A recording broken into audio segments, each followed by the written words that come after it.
मुझे खुशी है कि इस विषय पर बोलने का मौका मिला। सेंसस जो कि बहुत ही महत्वपूर्ण विषय है हम लोग के लिए, आदिवासियों के लिए, और हमारा सौभाग्य है कि हम लोग देश की राजधानी दिल्ली में बैठे हैं और पूरे देश में सेंसस हो रहा है और देश के आदिवासियों के विषय में इस सेंसस में हिसाब किताब लिया जाएगा। आदिवासी कहाँ कितने पढ़े ज़्यादा हैं, कम हैं, क्या है, सारा चीज़। इस विषय में मैं शुरुआत में कहना चाहूँगा कि सेंसस जो है सेंटर का विषय है और केंद्र सरकार ये सेंसस कराती है। सबसे पहले मैं एक छोटी सी बात बताना चाहूँगा। ये हम लोग तो यहाँ दिल्ली के बारे में बात कर रहे हैं, इसमें दिल्ली का ही बात करूँ तो अच्छा है। तो उसके बाद हमारे और दूसरे कहाँ सेंसस में हमारे कमी है, हमारे साथ धोखा हुआ है, छल हुआ है, उसके बारे में बात करना चाहूँगा। हमको तो पूरे इंडिया में ही छल हुआ है आदिवासियों के साथ, जिसको कि हमें समझने की जरूरत। दिल्ली के बारे में मैं ये कहना चाहूँगा कि इस बारे में पहली बार मेरा अखबार दलित आदिवासी दुनिया 2007 में छप रहा है और 20 साल हो गए, 30 साल हो गए। शुरुआत में ही मैंने बड़े बड़े अक्षरों में लिखा था कि दिल्ली में आदिवासी जनसंख्या सेंसस के अनुसार 0 है और हमारे दिल्ली के आदिवासी भाई बहनों ने भी देखा, चर्चा किया, बातचीत किया। 20 साल गुजर गए, किसी को कोई परवाह नहीं। हमारे यहाँ बड़े बड़े आदिवासी professor, doctor, engineer, joint secretary, member parliament, minister, सारे लोग दिल्ली में हैं, लेकिन किसी ने भी इस विषय में चर्चा से आगे बात को नहीं बढ़ाया। ठीक है, बात को नहीं बढ़ाया, कोई बात नहीं। लेकिन सेंसस की जो ड्यूटी मैं संक्षेप में बोलना चाहता हूँ, दिल्ली वालों ने, कहने मतलब कि दिल्ली की जनता ने करीब 15 लाख यहाँ आदिवासी, 15 लाख में से 15 लोग ने भी मेमोरेंडम दे करके या किसी ने मांग नहीं की कि यहाँ पर हमको दिया जाए, एसटी का दर्जा दिया जाए, किसी ने नहीं किया। दूसरी बात, अभी बात फिर उठी थी जब ये सरकार, अभी तो अब सरकार की बात आप कर रहे हैं, जिनके पास गए थे दिल्ली सरकार में, केजरीवाल सरकार जी के साथ में ऐसे मीटिंग किए थे चुनाव के पहले। हमारी लीडर भी थी बागड़ा जी, वो भी थी, और उस समय यादव जी भी थे, जोगिंदर यादव, बड़े ध्यान से उन्होंने सुना। तो कहा सरकार चुनाव के बाद इस विषय में बात करेगी और आप मेरे से मिलते रहिए। लेकिन हाँ, आदिवासी लोग, मैंने तो डिमांड किया था कि आदिवासियों को भी सीट दीजिए, आप लोग अपने पार्टी से दीजिए। यहाँ 10-15 लाख आदिवासी हैं, उनको 1-2 सीट तो उनके लिए भी दीजिए। उसके बाद खेड़िया संजय सिंह हैं, अभी MP हैं और आप पार्टी के काफ़ी सीनियर चीफ मिनिस्टर के बहुत नज़दीकी हैं, एडवाइजरी हैं, उनको भी कहा था चुनाव पहले आप बोल रहे हैं, बाद में देखा जाएगा। लेकिन सबको मालूम है कि यहाँ पर शेड्यूल्ड ट्राइब हैं, लेकिन टेक्निकली, कानूनी या मेरे ढंग से हम लोग का कोई पहचान नहीं है, कोई वजूद नहीं है कागजों में। अब तो इनको तो मालूम ही है, लेकिन फिर भी तो कोई कार्रवाई नहीं करेगी। और कौन करेगा? केंद्र सरकार का काम है। बहुत संक्षेप में कहा यह है कि ये होम मिनिस्ट्री का काम है कि यहाँ कितने आदिवासी है खोज के लाओ। Census, what is census? जनगणना। जनगणना का मीनिंग तो सरकार को हम बताएंगे। एक एक आदमी को गणना कर रहे हैं, परिपत्र दिया गया, परफॉर्मा दिया गया, डॉक्टर साहब बता रहे हैं। परफॉर्मा मैं तो बनाता नहीं हूँ, सरकार का काम है बनाने का, सरकार बनाएगी। सरकार जैसे बनाया है, एक एक लोगों को जाके पूछती है आपको उम्र क्या है, आपका बाप का नाम क्या है, कहाँ से आए हैं, कितना पढ़े हैं, कितना लिखे हैं, क्या व्यवसाय करते हैं, इंटायर हर चीज़। किसान है तो जमीन कितना है, एक एक चीज़, कितना घर है, मकान है, हर चीज़ का बारे में ये सेंसस में लोग रिकॉर्ड करते हैं। और रिकॉर्ड करने का काम केंद्र सरकार का है, होम मिनिस्ट्री का है, हमारा नहीं है। तो होम मिनिस्ट्री करना चाहिए। होम मिनिस्ट्री को प्रेशर कौन करेगा? होम मिनिस्ट्री को प्रेशर करेंगे हमारे MP। 43 MP हैं, रिजर्वेशन के बदौलत उनको वहाँ पर MP बने, ST से रिजर्वेशन उनको मिला। और ST के बाद क्या गणना कर रहे हैं आप लोग? इनको मांग करना चाहिए कि यहाँ पर साहब पर 15 लाख एसटी हैं, इन लोग को आप क्यों नहीं रिकॉर्ड कर रहे हैं? क्यों नहीं इनकी खोज कर रहे हैं? क्यों नहीं इनकी गणना कर रहे हैं? गिनिए। हमारे एमपीओ ने आज तक इस बारे में बात नहीं की। कहाँ है हमारे एमपी? भाई साहब आप भी आए, कौन समाज से आ रहे हैं? कौन समाज से आ रहे हैं? गुलाम समाज से आ रहे हैं, मुंडा समाज से आ रहे हैं। हमारे अर्जुन मुंडा मुंडा समाज के हैं, आदिवासी हैं, खुद आदिवासी हैं और आदिवासी मंत्री हैं। इन्होंने भी मांग नहीं किया। हमारा आदिवासी आयोग है कहने के लिए, national commission of scheduled tribe, उसमें देखिएगा बहुत सारा उसमें लिखा हुआ है उनका जो उद्देश्य कि क्यों बनाया गया कमीशन को उद्देश्य इसलिए बनाया गया है कि आदिवासियों की सुरक्षा, आदिवासियों के इंटरेस्ट की सुरक्षा।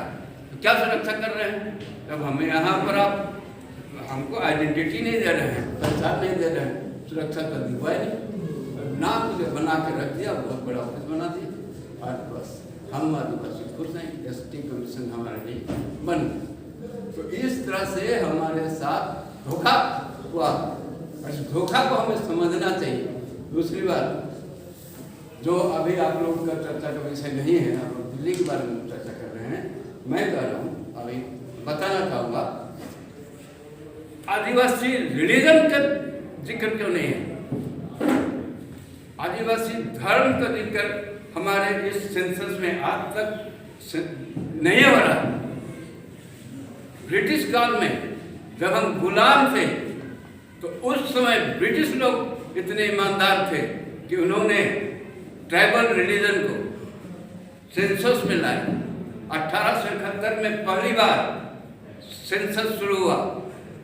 ब्रिटिश पीरियड में, गुलामी के टाइम में उन्होंने कॉलम रखा, हिंदू, मुस्लिम, ईसाई, बौद्ध, जैन और जो भी एक धर्म है उनका कॉलम था। और साथ में एक कॉलम था इंडिजिनस रिलीजन, आदिवासी लोगों का धर्म। तो उसमें हमारा धर्म उसमें रिकॉर्ड होता था, गिनती होता था। जब हम आजाद हो गए 1950 में, आजाद में क्या इंडिजिनस को हटा दिया गया? किसी ने कोई इसके बारे में ऑब्जेक्शन नहीं किया। हमारे माननीय एमपी वगैरह पता नहीं कब इस पर प्रस्ताव पारित हुआ, अपने आप वहाँ से हटा दिया गया इंडिजिनस को और इंडिजिनस के जगह में आदर्श कर दिया। आदर्श मतलब नामहीन, जो हिंदू नहीं है, जो मुसलमान नहीं है, जो ईसाई नहीं है, जो कोई नहीं है, वो आदर्श में आ गए। चलिए भाई, तब तक आदिवासी लोग आदर्श में भी कम से कम रिकॉर्ड हुए। आदर्श में 1 करोड़, 2 करोड़, 5 करोड़ या जो भी है हुआ। कुछ साल बाद, हर 10 साल में सेंसस होता है। 51 के सेंसस के बाद और शायद 61 में ही उस आदर्श को भी हटा दिया गया। हटाने का नतीजा क्या हुआ? हम लोग जो गिने जा रहे हैं किसी न किसी में जोड़ दिए जा रहे हैं, और आप लोग को मालूम है कहाँ जोड़े जा रहे हैं। ये साजिश हमारे साथ, ये छल, ये धोखा, और आज तक 72 साल हो गए किसी ने इसके बारे में आवाज नहीं उठाया। चुपचाप हमको पता ही नहीं। तो आप अभी मांग उठ रही है, जन आंदोलन हो रहा है, जैसे किसान आंदोलन हो रहा है, उसी तरह धर्म के लिए, आदिवासी धर्म कोड को देने के लिए, धार्मिक पहचान को देने के लिए। धार्मिक पहचान का मतलब क्या होता है? धार्मिक पहचान जब मिलता है तो हमें संस्कृति की पहचान मिलती है, भाषा की पहचान मिलती है, हमारे धर्म जो धर्मस्थल है उसकी पहचान मिलती है, रक्षा मिलती है। लेकिन हमारा तो नामो निशान नहीं है, नाम ही हटा गया, हमारा धर्म का पता ही नहीं। तो वही जैसे बता रहे हैं, हुआ रही हो तो हम तो है ही नहीं चाहिए। तो कहाँ पर हम सरना का डिमांड करेंगे, कहाँ पर हम गोंडी भाषा का डिमांड करेंगे, या गोंडी धर्म का डिमांड करेंगे, या मंदिर का बात करेंगे? ये भी हमारे साथ चल रहा है। इसके बारे में हम लोग दिल्ली में हम लोग हैं, दिल्ली में हम लोग उठा सकते हैं बात। दिल्ली में हम मेंबर ऑफ पार्लियामेंट को पकड़ सकते हैं, मंत्री के पास जा सकते हैं और उनका अपनी बात रख सकते हैं, क्योंकि ये हमारे लिए प्रिविलेज है कि हम लोग सब आदिवासी समाज विभिन्न जगह के लोग दिल्ली में रहते हैं। इस बारे में आप बताऊँ मज़ेदार बात, ये हमारे दिल्ली के एसपी के बारे में तो मैंने नरसिम्हा राव जी से भी मिला, मैं बात किया था कि साहब हम लोग का शेड्यूल ट्राइब का मान्यता नहीं है, तो कैसे दिया जाए। तो जो बात आप लोग को मंत्री अभी बता रहे हैं वही बात उन्होंने उस समय मुझे कहा था। मैं तो इंडिविजुअली एज ए पत्रकार मिला था, तो उन्होंने कहा था कि ठीक है, that's all right, but how you estimate that how many people are here belonging to schedule tribe community, give us some proof. So what type of proof? Any type of proof. Make a census, private census, and tell that such and such community. ठीक है, तो मैंने बात census तो खुद करने बात की बात ये हो गई। एक और बात बताऊँ, कैसे हम लोग को बहकाते हैं। तो एक बार मौका मिला, Chaudhary Devilal deputy prime minister थे, तो उनके रिजाइन करने के 2-4 एक आध हफ्ता पहले आदिवासी मामले में जाके मिलूँ। आप लोग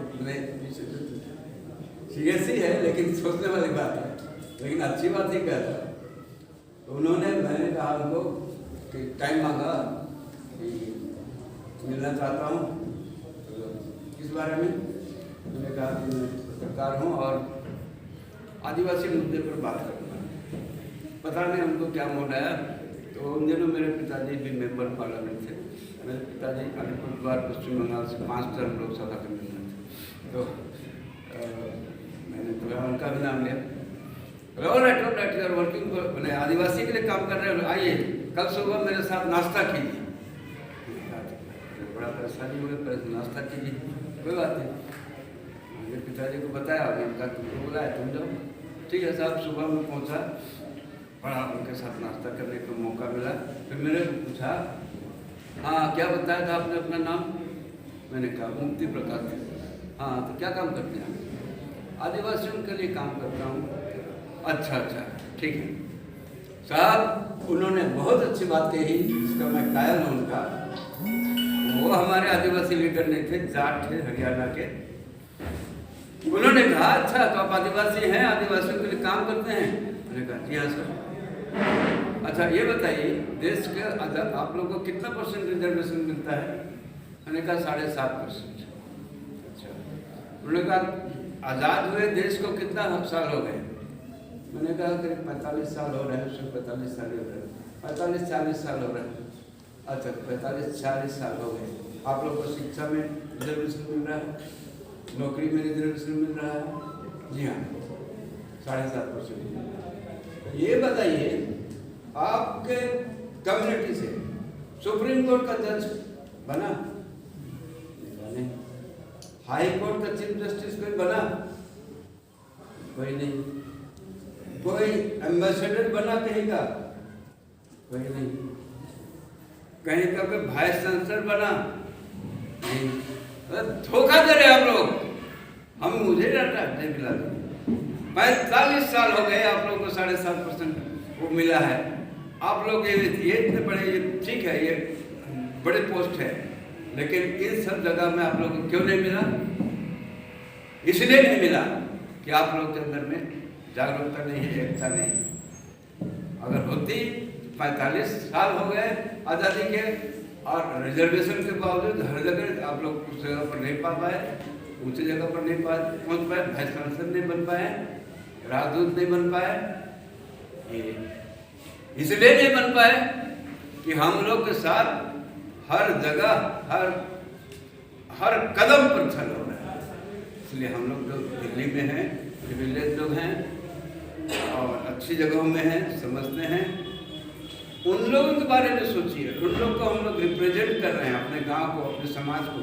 और यहाँ हमारी ड्यूटी है कि हम उनकी बात, उनके साथ जो धोखा हो रहा है, उनको जो मिलना था वो नहीं मिल रहा है, उसके बारे में यहाँ पर सरकार को और अपने जो मेंबर ऑफ पार्लियामेंट और लेबर माननीय लोग हैं उनके सामने जाके रखें और अपनी मांग रखते हुए न्याय दिलवाएं अपने लोगों को, अपने जो गांव में हैं लोग, जो दिल्ली नहीं आ सकते, जो संगठित नहीं है, जिनकी आवाज़ यहाँ नहीं पहुँच रही है, उनकी आवाज़ एक बंदा जो दिल्ली में है, चाहे किसी भी पोस्ट में है, उनका ड्यूटी बनता है कि यहाँ पर दिल्ली सरकार यानी कि केंद्र सरकार और पार्लियामेंट के पास आदिवासियों को न्याय दिलाने के लिए, अधिकार दिलाने के लिए